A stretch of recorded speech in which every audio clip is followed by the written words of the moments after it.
Poll results, poll results, poll results. Hey everyone, this is your girl, Patrice with Club Classics Revisited. About 2 weeks ago, I did a poll and I asked the question, what's your favorite film of the disco era? So I'm thinking, like 1975 to like 1982-ish. Y'all came through with the votes. And as the kids say these days, I got the receipt, y'all. Mhm. Yeah. So here we go with your answers. Number one. No, not a surprise here, in my opinion. The one, the only, the legendary film, Saturday Night Fever. And of course, it also had a legendary soundtrack that sold a gazillion copies that we all snapped up. But we also all went to see the movie as well. One fueled the other, didn't it?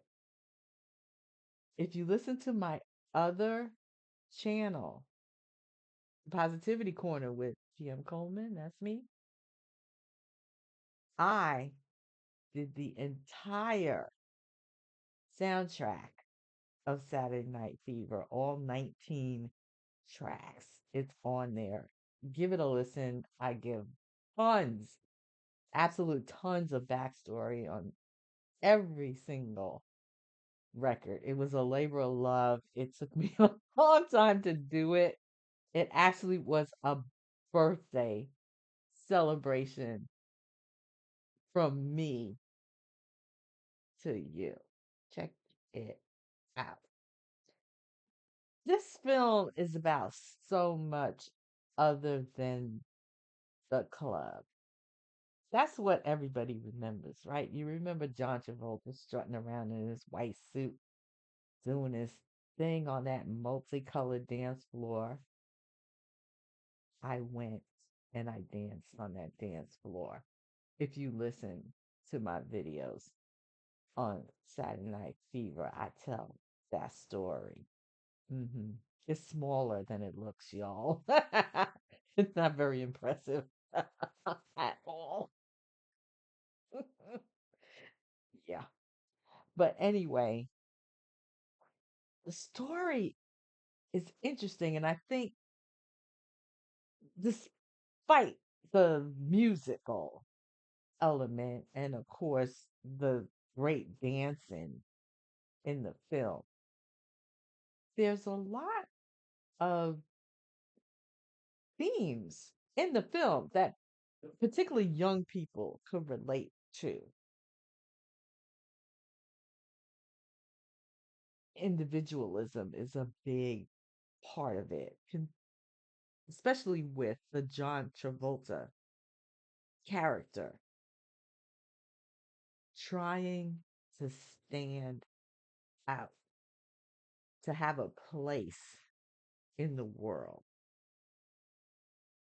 There's other characters in the film that are conflicted.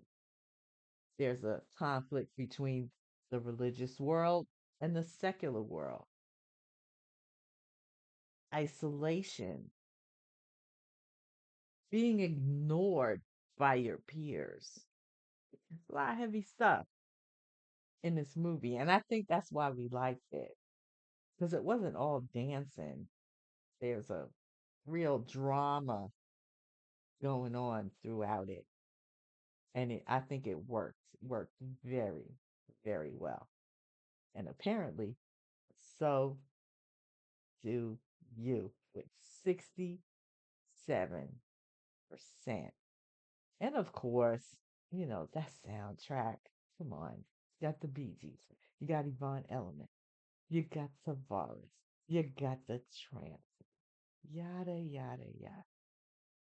Man, it couldn't lose. Yeah, that was number one. Number two, this one. You know what? I think this film is a sleeper. You gave it 23%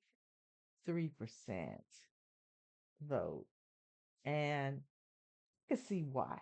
Because I remember it, and it's not a great film. It's nowhere as good as Saturday Night Fever. It's just not. But it had Donna Summer in it, and that's why.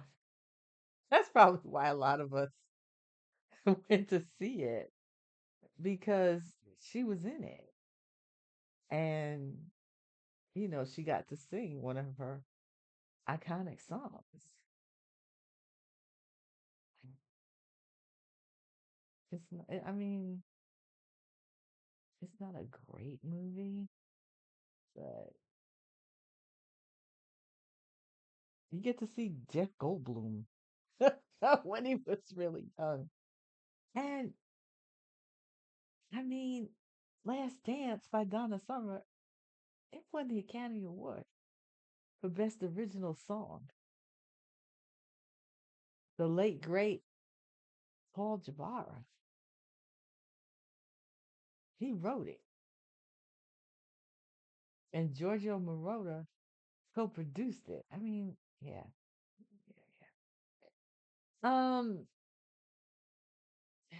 It's okay. It's a okay film. It's just like one of those things, like everything that's happening in the club, and you got a disco singer, you got a leather man who likes to dance. It's all these like weird, kind of characters and stuff like that. It's okay. Next. This one. Yeah, this one. This is not a very good movie. Um, it just isn't. But it had the Village People in it, right? And this one came out in 1980, so the disco backlash was in full effect at this point.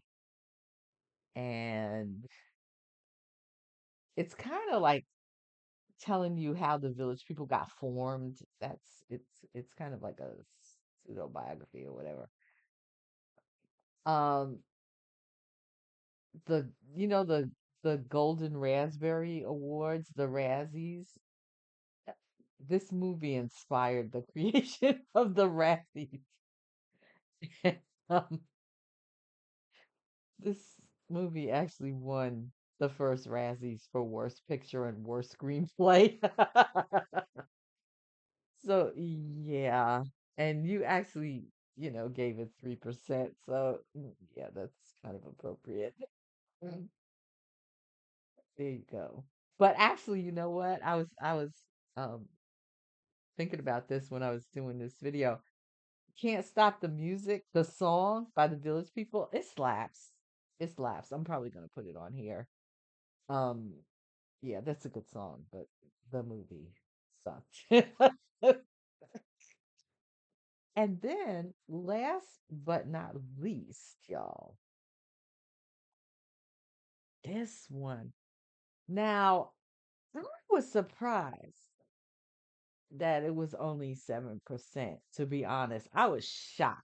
I thought, I didn't think it would get 63%, like Saturday Night Fever, because that's kind of a unique kind of movie.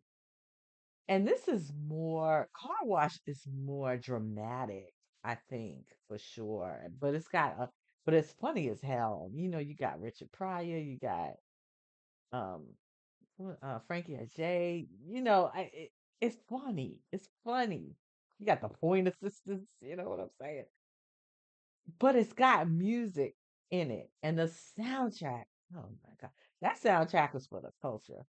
I remember going to see car wash in the movies in the Bronx, because I'm from the Bronx. People was like dancing out the theater. I mean, we all snapped that soundtrack up, and it's one of those movies. They don't show it much, but when they do, I will stop to watch it because it's funny. A lot of it is funny. Um, I just love like the interplay at the car wash, how they interplay with each other. It's hilarious. I was just surprised that it only got 7%. Yeah, yeah. But anyway, that was the poll that I did, and these are the results because I said I was going to start, doing more polls on the community page and giving you guys the results. So, yeah, that is it, y'all. Click like, share, and subscribe. I love when you share. And I'll be back with some more music on Club Classics Revisited. Take care, everyone.